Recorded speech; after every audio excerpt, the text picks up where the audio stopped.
Rant and rave about one of the hottest topics we've had on the phones on Bud Hedinger Live in a long time. This tragic shooting in a movie theater in a suburb of Tampa.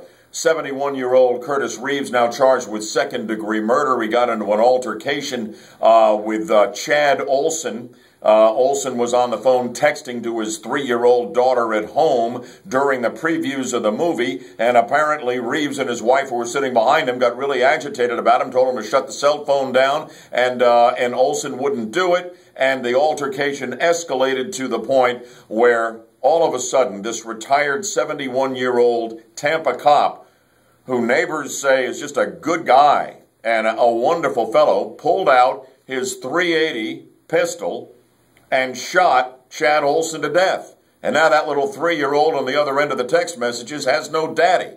All over aggravation related to a cell phone being used in a movie theater.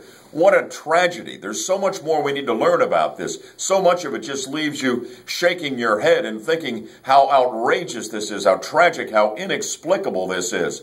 Couple of thoughts come to mind here on my rant and rave video.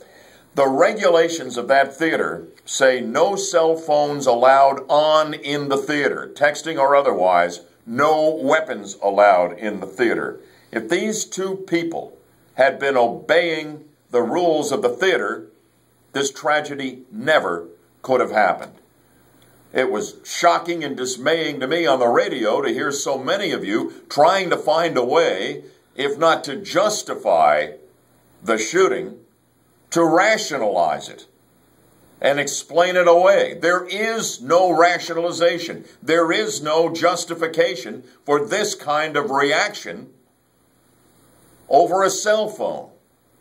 What are we coming to in this society? One thing I know we're coming to is this. The gun control crowd will use it to make the point that, all right, this is proof positive that we can no longer allow firearms in the hands of quote-unquote average Americans. Watch for that. It's coming. That's what I think. What do you think? Join me for the next edition of Bud Hedinger Live right here on FM 104.5 AM 540 WFLA. I will look for you then.